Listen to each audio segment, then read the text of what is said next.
I would like to welcome you to the NAWCC National Convention. This is our first lecture of a wonderful few days of education and fun. I'd like to take this opportunity to introduce a very special guest who's come over from the UK to be with us today, Dr. Kristen Leith. She is a senior curator of Clock Time, which is a phenomenal digital museum with amazing animations that we'll be learning a little bit more about today. And Dr. Leith has a long interest in early horology, and she is also giving a lecture for us on Saturday that I think will be very interesting to everyone on the early apprenticeship system. So with that, I'd like to introduce Dr. Leith.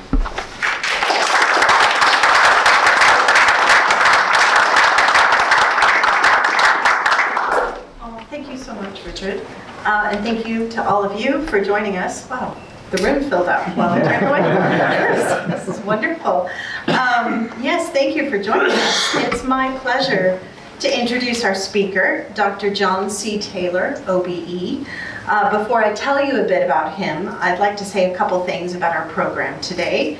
Obviously, you can see that he's not physically in the room with us, but when John was invited to speak at the convention, he asked if he could pre-record his lecture.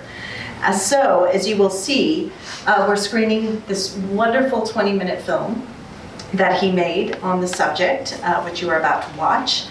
And he has produced, I think you'll agree, a highly informative video account of several groundbreaking horological inventions, all of which were created by the 18th century clockmaker John Harrison. And Dr. Taylor has done so by telling the story of these frankly astonishing breakthroughs through the objects themselves, and quite a few of which are in John's own world-class collection of early British timekeepers. So you are in for a treat. Now, after the film, John will be joining us live, and he can hear me speaking through the mic here. And he will be joining us live via video link from his home at Aragon Moor on the Isle of Man. And he will be on screen here to answer your questions. So please stay after the screening, as we should have a lively Q&A with him. Now, I've had the pleasure of working with Dr. Taylor for the last 7 years. And suffice to say, I could not have dreamed of a better mentor to enable my entree into the world of horology, because like many of the greatest early clockmakers, John is a true polymath, a person of multiple expertise. For starters, John is one of Britain's most prolific inventors, and I don't say that lightly. He's also a highly respected horologist, a philanthropist, an artist, a photographer, and an explorer. He has more than 400 patents to his name for the design of cordless kettles and thermostats. And Strix, a manufacturing company that he founded in 1981, went on to win 4 Queen's Awards, 3 for export and 1 for innovation. Now, his most famous invention is the bimetal blade used in the thermostat controls that safely switch off electric kettles when water comes to a boil. And this patented design is used throughout the world, and it's been calculated that over 2 billion of his bimetal blades have been produced since their invention in the 1970s. Just so you know, no home in Europe would be complete without a cordless kettle. And I hear that they are finally catching on and gaining in popularity in the US, so I highly recommend it. I've lived in the UK for 20 years, and I can't do without one.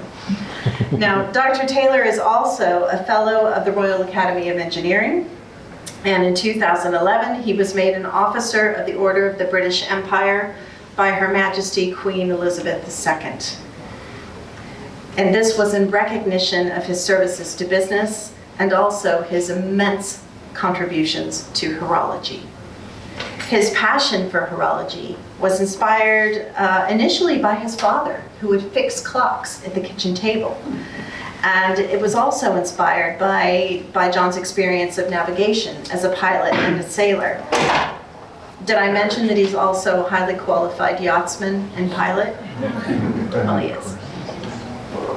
It was John's decision to pilot his own plane across the North Magnetic Pole to Japan that got him thinking about the challenges of navigating the oceans and the work of John Harrison. This, in turn, inspired his design of his chronophage clock series. This clock series incorporates an homage to Harrison in the form of the chronophage's hugely expanded grasshopper escapement, which serves as the structure of the creature placed on top of the dial of the clock. And the dial, in turn, tells the time by using LED illuminated slits in the analog titanium face.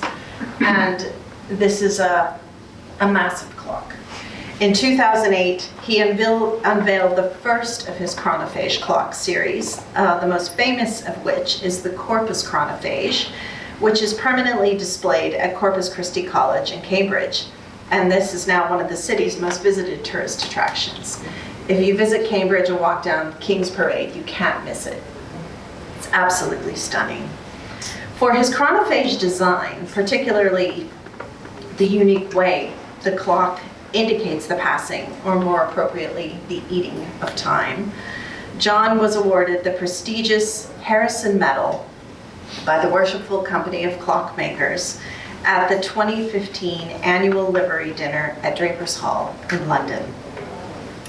By the way, if you are intrigued by the chronophage clocks, you can ask John about his design during the Q&A, or just come find me after the lecture and I can give you more information. We've got a little bit outside on the table near the entrance. Dr. Taylor began collecting clocks in earnest about 30 years ago. And over time, he lovingly amassed a world-class collection of early British clocks. Clocks, watches, and scientific instruments, and unusually for a private collector, he has consistently shared his collection and love of horology with the public. He's participated in and produced exhibitions since the early 2000s. And he also contributed to the touring exhibition called Ships, Clocks, and Starts, The Quest for Longitude, which took place at Mystic Seaport Museum in 2014. His most recent accomplishment is the creation of the groundbreaking open-access Clock Time Digital Museum. This outstanding educational resource went live online just over a year ago in March 2024. It dynamically showcases horological masterpieces from his collection, and it's accessible to all levels of expertise. I highly recommend you visit it. If you'd like to know more about Clock Time Digital Museum, how to log on, or any other information, again, just ask John after the video, or come find me for more information after the talk. So, I think we are all in agreement that this lecture is an outstanding way to kick off this year's proceedings here at the Open Day at the Museum. So, without further ado, let's begin our program with John's lecture about the incomparable, inventive genius of John Harrison.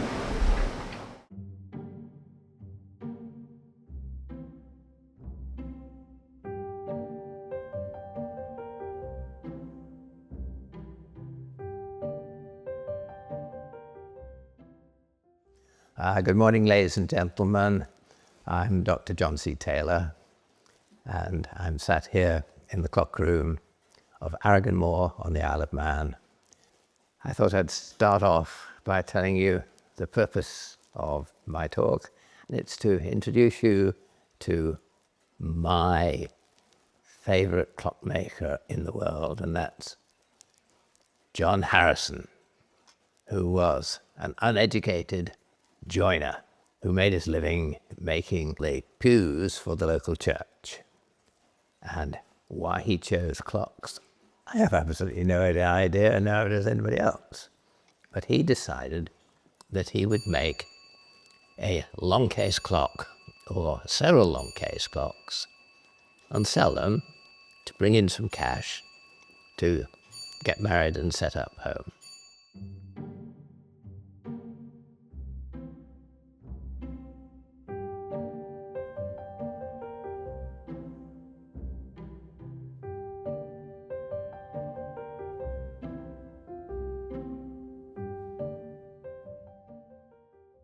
We're sat outside Aragon Moor House, and in the background you should see a beautiful bronze cannon. The cannon was cast for Louis XIV, King of France, on his instructions to increase the strength of the French Navy. When the association who captured these cannon in the Battle of Vigo Bay was returning to England through a navigational area, they thought they had sailed up Portugal, then up Spain, then across the Bay of Biscay, up France, round into the Channel, and they turned right to run down till they were opposite Portsmouth, down the Channel. But unfortunately, they didn't know their longitude, and they weren't in the Channel, they were still in the Atlantic. And of course, when they turned right there, they ran straight into the Scilly Isles. And it was the biggest naval disaster through a failure of navigation ever. And 6 ships of the line were wrecked, including the association with the admiral and all the crews on board. And in total, 2,000 men drowned. So the cannon then was in the bottom of the sea, and there were 6 cannon found later by a Royal Naval diving team. This particular one was auctioned in London, and it was bought by Holland and Holland, the gunsmiths. It was sold again by Holland and Holland to James Close, who was a collector of ancient cannon.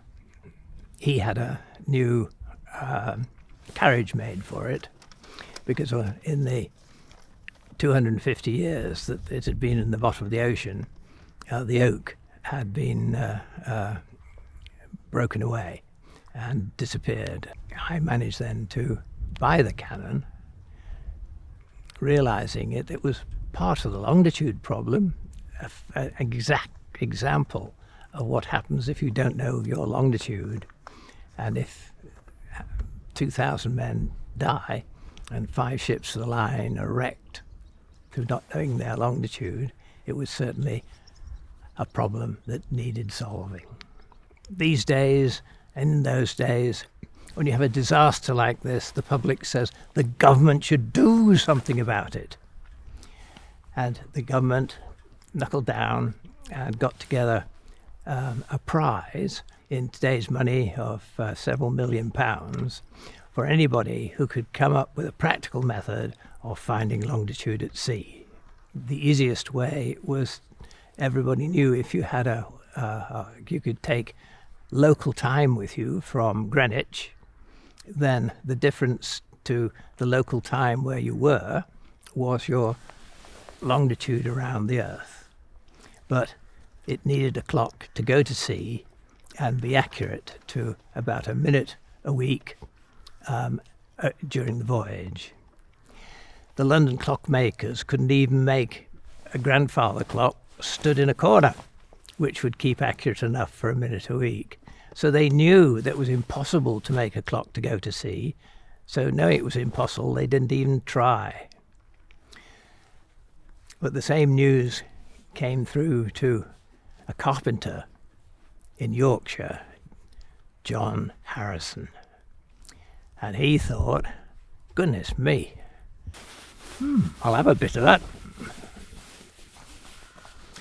And so he spent the rest of his life trying to make a clock which could go to sea and be accurate to a minute a week.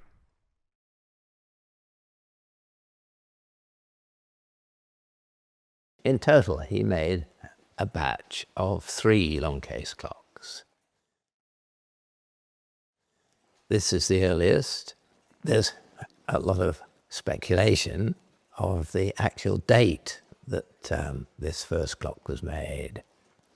And so when he was making his calendar, he had the standard aperture in the dial plate, and behind that you had the date of the month. So this calendar wheel, it has his signature, and you can see it's dated. That is the date of this clock. To me, I can't see how anybody else can put any other date on it. But Harrison thought, well, why can't I use the spandrels to cover over the winding hole for the clockwork drive and for the strike drive? And he made a wooden winding key. And the winding key then actually engaged onto the great wheel. So it was a gearing onto the key, not a direct drive, that he came up with. And today they're still unique. If you do that, you get a beautiful dial plate, as you can see, with no winding holes. Even in this stage in his career, he was thinking of how he could make better clocks, and this was the other one that he did. And so his clocks were unique for this feature as well, that the calendar disc rotated on the striking train at midnight. And the NAWCC one is the only one which is still in a condition that it can run and is in a case. But it appears the case is a replacement case. Yes, it's a copy, so it's likely to be pretty well identical to the other which were made. The movements are all out of local oak, and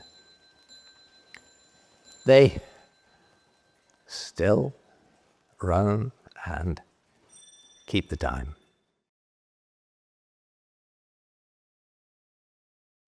In 1720, John's fame as a clockmaker had reached the local laird, Sir Charles Pelham, and he was in the middle of building a new stable block with a clock tower. Harrison was then given the contract to create such a clock built into the tower of the stable block. So for the first time, he started really to consider how to make the clock reliable and accurate over a long period. Thought that the likely source of error in the future would be the friction between the escape wheel and the locking of the pallets. He even made them out of agate, which is very, very hard and polished up like glass.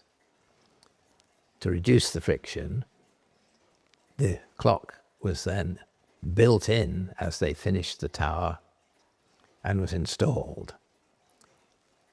It had a lot of trouble with the clock stopping. Sir Charles Pelham was the local laird.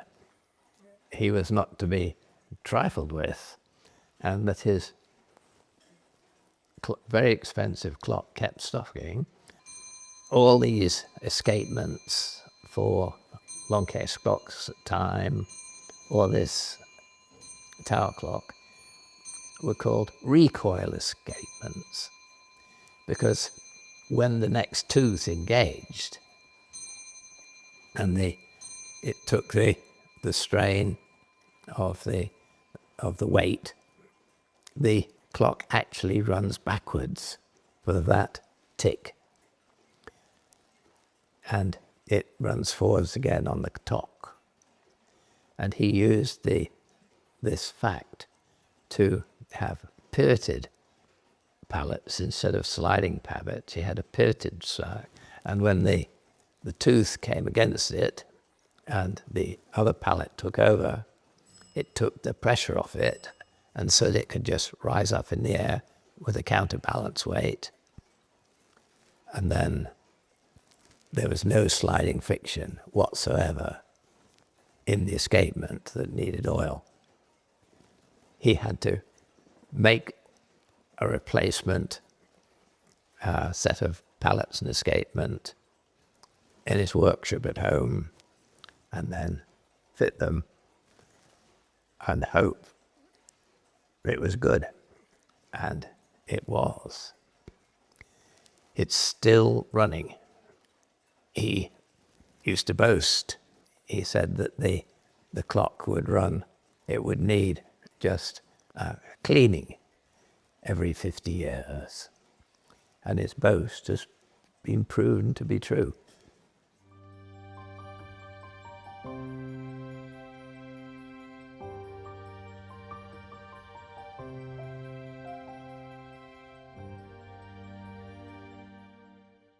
He needed to have a land clock which would be his time base, because how could he say a sea clock was going to be accurate if he couldn't time it against a land clock?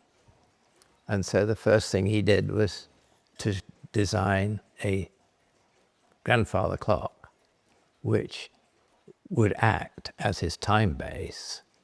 He wanted to do away with oil, having discovered that was the Achilles heel of the Brocklesby clock, and so that he now, in his precision clocks, designed it specifically so that there was no sliding friction and it didn't require oil. From day one, he included a grasshopper escapement which hadn't needed any oil, and he used then lignin vitae, which is a tropical wood, which is in its own right, it's an oily feel to it. And John Harrison, in his experiments, found that brass expanded roughly twice as much as steel. And so that he then set about making a temperature compensated pendulum where the double two steel rods were counterbalanced by one brass rod. He took one of the precision regulators to London and went to the observatory in Greenwich. Masklin said, well, great to meet you, Mr. Harrison, but it's not really my field. And if you want to talk about precision clock, the expert in London, the most famous clockmaker at the moment, is George Graham. Takes his clock over his shoulder, walks down the hill, over the bridge, into Fleet Street, and locks on George Graham's door. He tells him that this is a clock accurate enough to be a minute a week, seconds a day. And George Graham can't make a clock that accurate. So George says to him, "Get out of here, stop wasting my time. You can't make a clock that accurate." And Harrison said, "Hey, just a minute. I have. And I've brought it all the way from Yorkshire to London to show it to you." Harrison then started explaining how this was a precision clock beyond anything in London. George said, "Well, I'll tell you what, Mr. Harrison, this is what I'll do for you. I'll lend you 500 quid. 1, 2, 3, 4 foot. And he said, you go and make a sea clock, which is as accurate as this land clock. And you bring it back to me and we'll see what we can do testing it and get you to win the prize."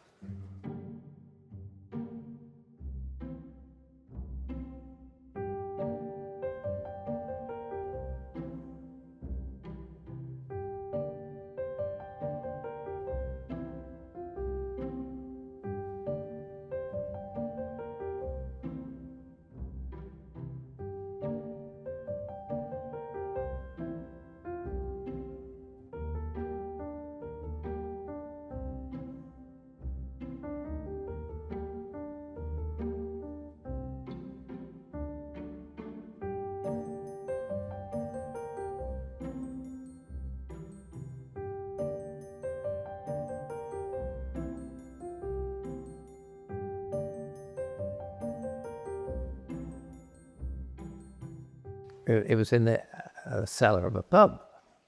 So it had been a pub clock for drinking hours and all the rest of it. And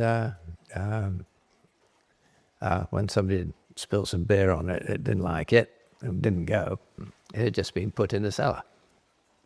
And Kerman Quill was, he brought the sea clocks and everything back into working order. He'd found this wreck in the cellar. And, you know, a few quid here and there. And he took it away with him. And nobody in the UK was interested. The Seth Atwood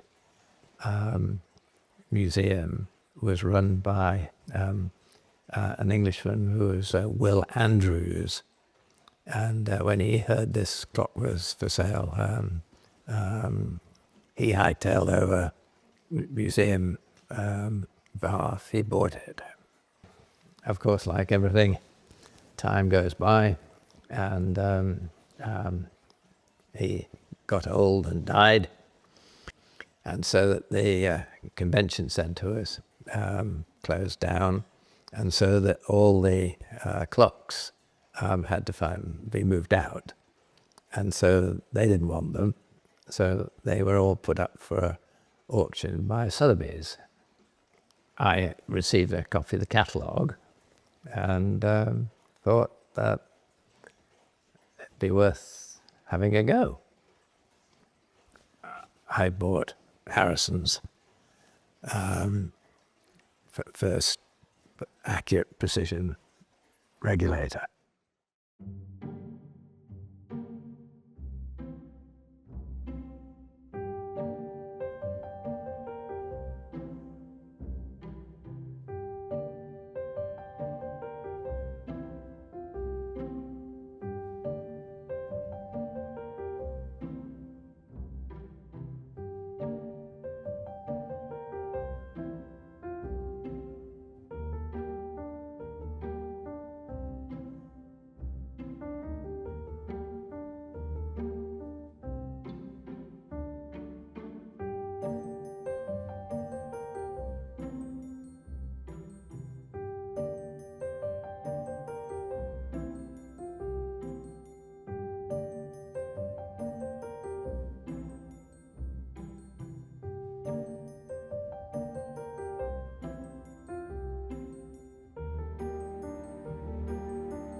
Good. Yes.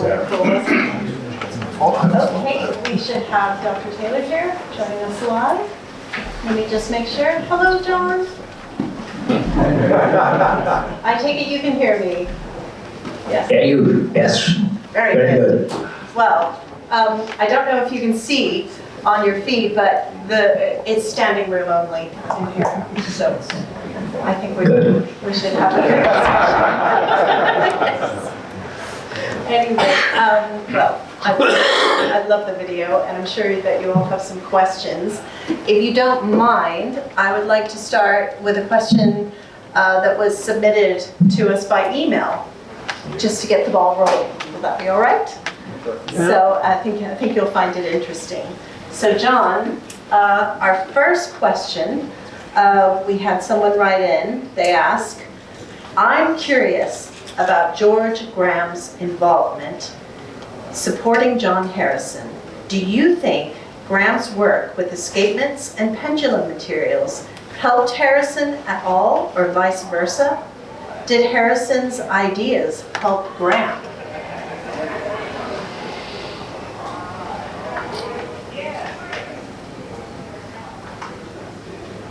Did you get that? Can you just repeat that, Kristen? Oh, sure. There might be a little lag. So this this question is about George Graham. And they want to know if you think Graham's work with escapements and pendulum materials helped Harrison at all, or vice versa. Did Harrison's ideas help Graham? So how did they influence each other? I think exactly the same way as the Cambridge undergraduates who ganged together to help the best distance runner of them to do a 4-minute mile. Before these undergraduates got together, everybody knew it was impossible to run a mile in 4 minutes. But after they had succeeded, every meeting of athletics after that with a mile, it was always won by a time below 4 minutes. And yet, a year previously, everybody thought it was impossible. And I think that's how Harrison's genius of being actually able to make a clock which was accurate enough to do a minute a week, he brought it and showed it. And so that there was no argument that what he had produced was a unique improvement in clock-making time. Okay, shall we feel? Rich, would you like to go through the audience? Yeah, do we have any questions for Dr. Taylor? And I'll repeat the question back to you, Dr. Taylor. Thank you. Any questions in the audience? We've got one in the front row. Here I come. Dr. Taylor, can you hear me okay? Perfect. Okay, here you go. It appears that the springs and the pallets of the grasshopper escapement were all made of wood. Is that true? No, the springs were I think, hardened brass, but the pallets were made of wood, yes. Very good, thank you. Any other questions in the audience? I have another online question, if you want to ponder a bit. So here's another question for you, Dr. Taylor. Do you think that Harrison respected any of the longitude work being done on the continent by makers such as Leroy or Berthoud or others? First of all, I have no idea whether he actually saw this work, but Harrison was not a one to copy or be influenced by other people. He was a lone genius, and he made sure that his clock was the most accurate clock in the world. Oh, Rich, we've got a question. Keith. It's Keith. You'll recognize this chap. Hello, John. It's Keith Scobie-Youngs from the UK. I hope you're well. Oh, great. John, one question I've always kind of thought, or something I always thought, with the Brocklesby turret clock, the escapement is excellent, as we know. And it wasn't replicated. It didn't change turret clock horology in any way. And you know, like the gravity escapement from Grimthorpe did, there's over 100 years before an escapement like that will challenge that type of escapement. Why do you think that is? Was it because nobody saw the clock in that tower, or John just lost interest in it? Well, the first is obviously true that very, very few people have ever seen the escape genuinely in the clock tower. The lead does allow people to go around now in organised groups, and is very generous in that way.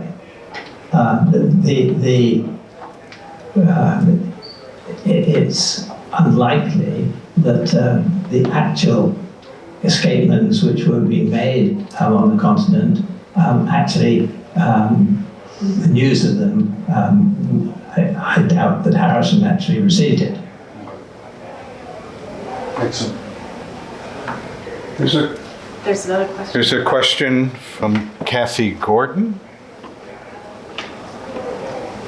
Hello, my question is, has the British government ever paid out the full prize money? Of course we did.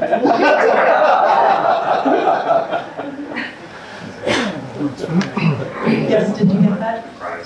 Yes, the prize money for the longitude prize was never won or collected, and the money which the Board of Longitude had was used mainly to give intermittent payments to people like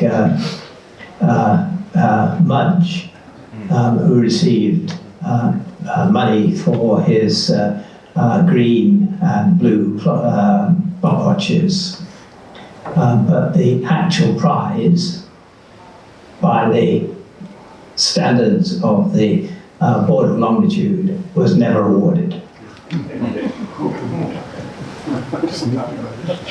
you go. I have an English grandfather clock made in the 1830s. Why weren't they using the escapement that he had? It's a traditional escapement on it. Was it more expensive to do that? I'm sorry, I didn't quite get the question. So the question is, if you look at English clocks after Harrison's invention of the grasshopper escapement, why wasn't that escapement taken up more by other clockmakers, you know, making tall case clocks and shelf clocks, to utilize the grasshopper instead of the traditional escapements that we see? I think, yeah, again, just because something is new and better, it doesn't mean that it's instantly accepted. That they were a proud lot, the clockmakers of London, and they rigidly stepped to the rules of the apprenticeships, and they taught that the recoil escapement, as then was starting to be used in London, was the best there was. Dr. Taylor, there's a question about the lignum vitale wood, that special wood that you mentioned that Harrison makes his roller pinions with and the like. And obviously he was a carpenter. Was this wood prevalent at the time? Do we know how he came across using this scarce wood in, Yorkshire? Yes. Well, the biggest use for lignum vitae by carpenters was to make blunderbuss stocks. And they were using oak, but the blunderbusses were in iron, and the oak, the acid in the oak, if it got wet going out in the rain, the acid made the barrels of the blunderbusses go rusty. And when they started to mass produce muskets, it was all changed to use lignum vitae, because the oil in the wood was not acid like it was in the tannin in the oak, and so that there was a big use for throughout the country in making gun stocks. And the other advantage of lignum vitae is that it could be immersed in water and not go affected by the rot. And so it was widely used in Georgian times for piles for piers. And by that I don't mean hemorrhoids. Where'd they get it? Where'd they get the wood? There's a follow-up question of where was the wood sourced?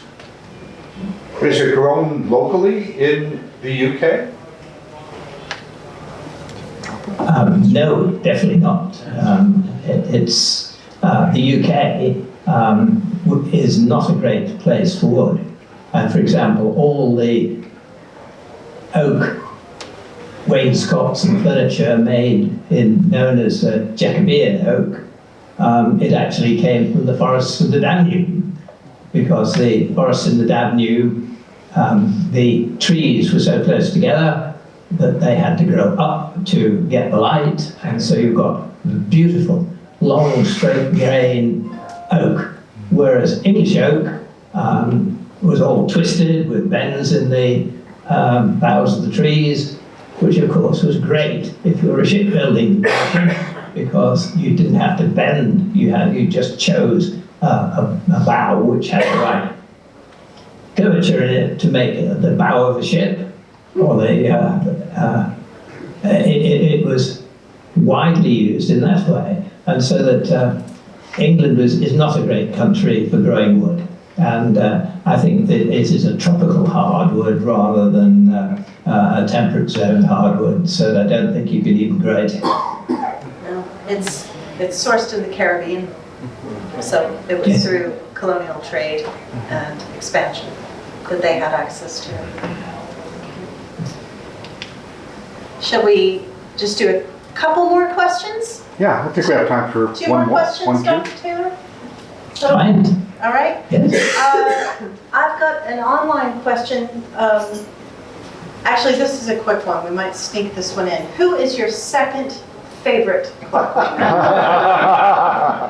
Oh, it has to be the real father of clockmaker in England, Azurus Remington, and his son John, who came up with all the early methods of laying out clock trains, and they were widely copied by the Clockmakers Company members, and but both were serious Baptist churchgoers, and they believed that anything that worked better than normal that they had done was a gift by God, and they shouldn't apply for any patents. And so that none of the inventions made by the Fremantle father and son team were applied for patents. Yeah, after the clock that you purchased was stored in the basement for a number of years, I'm kind of curious as to what kind of condition it was in and how much restoration it needed. Well, of course, it was the same with the actual sea clocks themselves, that they were not considered of intellectual interest by the intelligentsia of London. And so that nobody was actually interested in how the development of the sea clocks took place. We may think it's absolutely remarkable, but that was the fact at the time. One last question, and then we'll wrap it up. Yes? How did he know how accurate his clock was? Did he have a transit instrument, or what was he using to judge the accuracy of his clock? Well, this shows the genius of Harrison. That Maskelyne needed a transit telescope to do his time measurements, and Harrison knew that the time of rotation of the Earth. Now, if you ask the audience, I'm sure that most people will say the Earth revolves once every 24 hours. And some of you may be surprised to know that that's a lie. It actually revolves once every 23 hours, 56 minutes, 4.09 seconds. And Maskelyne found that, and Harrison got that information from him. And so that he was also very clever in his view of a time long case clock, that it had 3 hands, the hour, the minute and the second hand, so that basically you could read the time to a second. But Harrison, put a graticule underneath the pendulum, which was divided into tenths of the swing, and so that each swing was a second, and yet by looking at the transit of a star disappearing behind his neighbour's chimney, his friend who was doing that side of it for him would shout, "Now!" And Harrison would take a photograph in his mind of where the pendulum was, and then he could take the time of the clock, the absolute time of the clock, on the hours, the minutes and the seconds dials, and then a tenth of a second by the swing of the pendulum. And this is what I find it so remarkable about Harrison, was he didn't stop because something was difficult.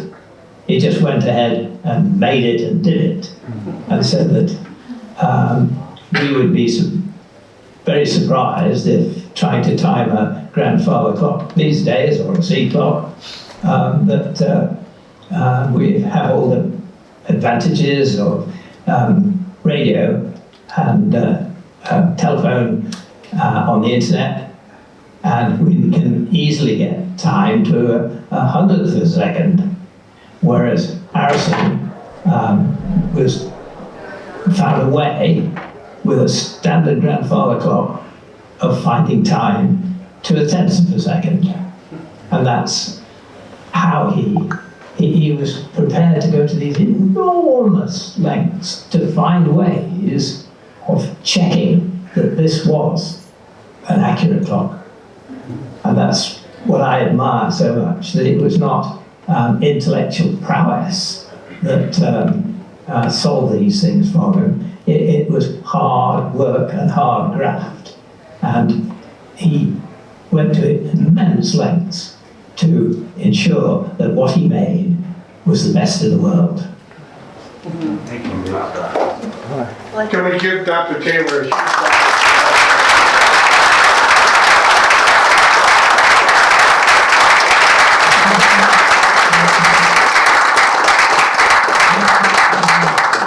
Other things there. Thank you so much, Dr. Taylor. And Dr. Leek, do you have any closing remarks before we let everyone get ready for our next lecture, which starts in about 15 minutes? I know John and the team and I just want to thank you, Rich and Rory McAvoy, for inviting us to participate and to present Dr. Taylor's lecture. It's been such a wonderful experience to put this video together. And if you have any questions about clock time, or Harrison, or the chronophage series of clocks that Dr. Taylor has designed, just grab me. We've also got some materials on all these things on the table by the entrance. So please help yourself. We even have Harrison bookmarks. So you can get a souvenir for this wonderful occasion. Wonderful. Thank you very much. Have a great day. Thank you.